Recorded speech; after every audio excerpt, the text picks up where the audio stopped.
ये कहानी विनय की है और बहुत ज़्यादा पुरानी है। और ये कहानी मतलब सुनी जा रही है, मतलब पीढ़ी दर पीढ़ी होता है ना, कहानी ट्रांसफ़र होती है। बस वैसे ही कहानी विनय ने अपनी नानी से सुनी थी। और इस कहानी में उसकी नानी बताती हैं कि एक बार बहुत पहले उसके नाना जी जो थे ना, विनय के, वो बहुत बड़े जो पहले ऑफिसर हुआ करते थे ना, उन्हीं में से एक थे। और वो हमेशा जो मतलब बड़े बड़े लोगों से घिरे रहते हैं। और उस टाइम, जिस टाइम मतलब आज से अगर मैं 50 साल पहले की भी बात करूँ, तो पहले मतलब गाड़ी वाड़ी में चलने का जो चलन था ना, बहुत रेयर हुआ करता था। और बहुत ही ज़्यादा पैसे वाले लोग गाड़ी से चला करते थे। तो उस टाइम उसके नाना वगैरह जो है गाड़ी से चलते थे, और काफ़ी ज़्यादा उनकी इज्जत थी गाँव में, बहुत बड़े आदमी थे। तो एक दिन की बात है कि जब बहुत ही ज़्यादा घना कोहरा था, बहुत ठंडी पड़ रही थी, और उसके नाना जी ने पूरी मतलब ऑलमोस्ट आधी रात हो गई थी, अपने ऑफिस में काम किया और अपने घर के लिए वापस आ रहे थे। अब पहले इतना डेवलपमेंट नहीं था, तो ज़्यादातर ऐसे ही होता था ना कि मतलब एक गांव है, फिर पूरा बीच में जंगल पड़ता था या खेत पड़ते थे, फिर आगे जाके कोई नई बस्ती या कोई मतलब ऑफिस या फिर कोई भी चीज़ पड़ती थी। तो ऐसा ही था। तो इसीलिए उसके नाना जब अपने ऑफिस से काम ख़त्म करके अपने घर आ रहे थे, तो रास्ते में एक बहुत बड़ा जंगल पड़ा। वो जंगल मतलब क्रॉस करने में 25-30 मिनट लग जाए, इतना बड़ा जंगल था वो। नाना जी थे, उनके साथ उनके जो दोस्त और टीम वगैरह होती है वो बंदे बैठे हुए थे। ठीक है, वो आ रहे थे। अब रास्ते में ऑलमोस्ट क्रॉस कर लिया रास्ता, 10-5 मिनट का बचा होगा शायद। तो जंगल क्रॉस करते करते उन्हें एक औरत उनकी एकदम गाड़ी के सामने हाथ देते हुए दिखाई दी। अब वो हाथ दे रही थी, और फिर उसने एक मतलब ऐसे ही साड़ी पहन रखी थी, एकदम रेड कलर की, एकदम चटक लाल होता है ना, वैसे साड़ी पहन रखी थी। और घूंघट से अपना पूरा मुंह छुपा रखा था, मतलब एकदम गले तक उसका घूंघट आ रहा था। तो उसकी शक्ल दिखाई नहीं दे रही थी, लेकिन वो हाथ दे रही थी गाड़ी को रोकने के लिए। अब जब नाना जी ने गाड़ी रोकी, तो वो मतलब इतने ज़्यादा इज्जतदार थे पहले से ही, तो मतलब अब ऐसे ही किसी को बिठा नहीं सकते गाड़ी में, तो मतलब क्योंकि साथ में उनके दोस्त वोस्त भी थे, सब लोग थे। तो पहले उन्होंने पूछा कि यहाँ पे इतनी रात में कर क्या रही है, मतलब इतने जंगल में ये औरत, वही मतलब दिखने में एकदम लगी थी किसी बहुत अच्छे परिवार की होगी, और फिर रात में।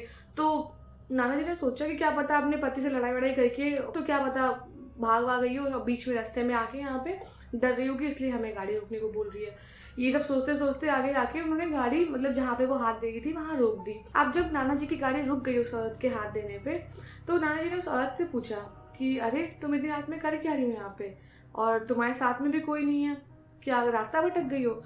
तो उसने कोई जवाब नहीं दिया, और वो ना पता नहीं कैसे एकदम करके आवाज में रोने लग गई। मतलब एक होता ना बहुत मतलब दिल में एकदम दर्द होता है, वैसा रोना, एकदम रोने लग गई। अब नाना जी थोड़ा होता है, पिघल जाते हैं ना थोड़ा सा कि भैया अरे वो लड़की मतलब इमोशनल थोड़ा सा, तो वो सोचने लग गए कि मतलब कुछ मैंने गलत पूछ दिया है, क्या हो गया, तुरंत रोने लग गई है। तो नाना जी ने कहा कि क्या घर पे कोई बात हो गई है, मतलब तुम इतनी रात में यहाँ पर भाई जंगल में घूम रही हो, सेफ नहीं है, तो क्या हुआ है, अगर तुम कुछ बताओ तो। और जितना नाना बोल रहे थे उतना तेज तेज से वो रोने लग जा रही थी, वो इतना भयंकर रो रही थी कि नाना एक टाइम पे डर गए कि भैया बिठा ही लो, कहीं पता नहीं क्या हो जाएगा। ठीक है, फिर नाना जी ने उसको बिठा लिया गाड़ी में। गाड़ी में बिठाया, फिर वो औरत अपने आप धीरे धीरे 5-10 मिनट बाद चुप हो गई। अब गाड़ी चलने लग गई। चलते चलते कुछ रास्ते बाद गाड़ी घर के सामने रुकी जाके नाना जी के। तो अब वहाँ पे ना मतलब उन्होंने बोला कि चलो एक काम करते हैं कि मतलब जो पास में मतलब वो दुकान पहले लगती थी, जैसे कि होता ना कोल के गांव में रख लेते हैं दुकानें वकानें थोड़ी बहुत। तो नाना जी ने ड्राइवर को बोला थोड़ा सा गाड़ी और आगे बढ़ा लो, वहाँ बगल में मतलब जहाँ मछलियाँ वछलियाँ बिक रही थी, कि वहाँ से मछली खरीद लेते हैं चलो। तो नाना जी मछली खरीद के मतलब वहाँ से दुकान से फिर गाड़ी घर पे वापस फिर से लेके आए। अब यहाँ पे मतलब गाड़ी लेके आए, वहाँ बाहर उन्होंने खड़ी की और इस औरत को बोला कि तुम चिंता मत करो, मैं तुम्हें रात में घर पे अपने रुकने दूंगा, कोई वो दिक्कत की बात नहीं है। अगर तुम्हें कोई समस्या है तो मुझे बताओ, मैं यहाँ का मतलब इतना जानने वाला आदमी हूँ, तुम्हारी मदद करूंगा।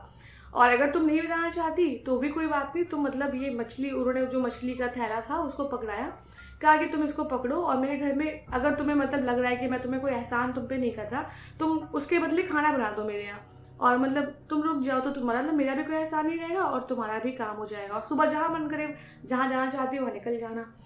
तो औरत ने फिर भी कुछ जवाब नहीं दिया, और वही लंबा सा घूंघट ओढ़े रही, और थैला नाना जी के हाथ से लिया और चल दी उनके साथ साथ घर के अंदर जाने के लिए। अब जब थोड़ा सा जो होता है ना मैदान क्रॉस करके वो लोग अपने घर के अंदर जाने लग गए, तो जो नाना जी की वाइफ थी मतलब नानी विनय की, वो बाहर ही बैठी हुई थी, और सब लोग ही मतलब उनका इंतजार कर रहे थे, इतनी रात हो गई थी। तो फिर नाना जी ने बोला कि ये हमें मतलब रास्ते में मिली थी और पता नहीं बहुत ज़्यादा परेशान थी, रो रही थी, तो इसको मतलब मैंने आज रात के लिए फ़िलहाल रोकने के लिए बोला है यहाँ पे, अगर कुछ भी दिक्कत होगी तो हमें बताएगी, हम देखते हैं, बात करेंगे।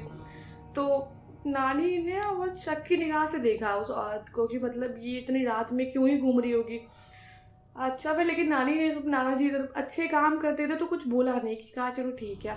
तो फिर नाना ने कहा कि इसको ऐसे ही नहीं लेके आया हूँ, ये आज हमारे घर का खाना बनाएगी रात में, जिससे कि मतलब इसको ये ना लगे कि हमने कोई इसके ऊपर वो करा है, या फिर कोई भी चीज़ इसके मन में ना रहे आगे जाके। जैसे ये कुछ बोल रही नहीं है तो मुझे कुछ मालूम नहीं।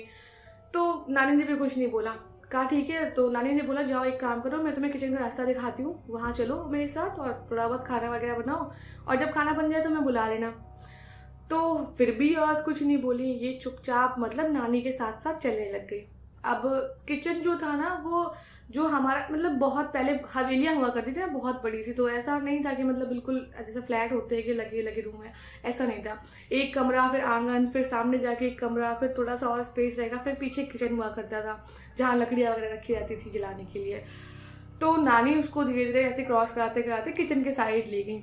अब किचन में लेगी, उसको बोला कि यहाँ पे मतलब वो मछली का तरह उसके हाथ से लिया, और जहाँ पे मतलब पानी वानी का अपने रखा हुआ था वहाँ रख दिया। बोला कि इसको यहाँ पे साफ वाफ कर लेना, और बाकी खाना बनाना, कोई भी दिक्कत हो मुझे बता देना, मैं आ जाऊँगी, और चलो जल्दी से खाना बना दो, बाहर बहुत देर हो गई, सब लोग वेट कर रहे हैं, भूखे हैं। तो फिर भी ये कुछ नहीं बोली। और नानी ना अब चाह रही थी कि इसका एक बार मुंह देख ले कि कैसी दिख कैसी रही है, मतलब किस टाइप की है, कि मतलब आके घर में बैठी हुई है क्या है, पहचानने के लिए। लेकिन वो उसने इतना लंबा घूंघट कर रखा था, और हर बार वो घूंघट को सरकाए जा रही थी आगे की तरफ। नानी ने फिर मतलब कुछ ज़्यादा गौर नहीं किया, नानी चली गई वापस से, फिर अपना काम करने लगी होंगी। फिर ये थोड़ी देर हो गई, मतलब अब वेट करते करते हो गया होगा टाइम कि खाना बन गया करते करते 1-2 घंटे हो गए। नानी वापस गई किचन में देखने के लिए क्या हो रहा है। फिर वो सोचने लगी कि लाओ अच्छा पूछ लेती हूँ इससे कि मतलब कोई हेल्प वगैरह तो नहीं चाहिए, कि क्या पता डर रही हो अभी अभी यहाँ पे आई है। तो नानी गई तो देखा कि वो औरत ऐसे ही मतलब एक स्लेब होती है ना, वहाँ पे सीमेंट की स्लेब पे बैठी हुई है, और बैठ के मतलब कुछ नहीं कर रही थी। तो नानी एकदम गुस्से में आ गई, कह रही है कि मतलब तुमसे कहा था खाना बनाना और तुमने कुछ नहीं किया अभी तक, और बैठी हुई हो यहाँ पे ऐसे। तो अब लेकिन वो ऐसा तो था नहीं कि उनके घर में काम करने वाली थी या कुछ भी था, तो नानी ने मतलब बोल ही सकती थी। तो नानी ने कहा चलो एक काम करती हूँ, मैं तुम्हारी थोड़ी सी हेल्प कर देती हूँ, जिससे तुम्हें भी जल्दी हो जाएगी, और खाना बाहर सब वेट कर रहे हैं, किसी को अभी तक मतलब खाना नहीं मिला। तो ये औरत फिर मतलब उनके बोलने पे उठ गई, और जब नानी ने बोला तो ठीक है, उठ के बैठ गई, और फिर इधर उधर मतलब बर्तन इधर से उधर करने लग गई। तो नानी ने सोचा चूल्हा जला देती हूँ, कि मतलब क्या पता चूल्हा जलाने में दिक्कत हो या क्या हो। तो नानी ने ऐसे लकड़ियाँ वकड़ियाँ लगाई, चूल्हे वूल्हे को जलाने लग गई, और नानी ना इसी बहाने देखना चाहती थी उसका चेहरा। तो जैसे ही वो इधर उधर मुड़ रही थी, नीचे झुक रही थी, या कुछ सामान ऊपर रख रही थी, नानी हर बार उसके चेहरे की तरफ झांक रही थी कि अरे अब दिख जाएगा अब दिख जाएगा, लेकिन उसका फेस नहीं दिखा। अच्छा, अब नानी ने ऑलमोस्ट काम कंप्लीट कर दिया था, मतलब आग जला दी थी और बता सब कुछ दिया था उसको कहाँ पे क्या रखा हुआ है। कहा कि अच्छा इस बार आऊँगी, खाना बना मिलना चाहिए। और फिर ये सब बोलते हुए नानी वापस चली गई। अब फिर वैसे ही होता रहा, नानी वेट कर रहे हैं, सब लोग बाहर वेट कर रहे हैं, कुछ नहीं बना अभी तक, कुछ पता भी नहीं चला, ना कोई खटर पटर ना कोई आवाज़। फिर नानी किचन में गई।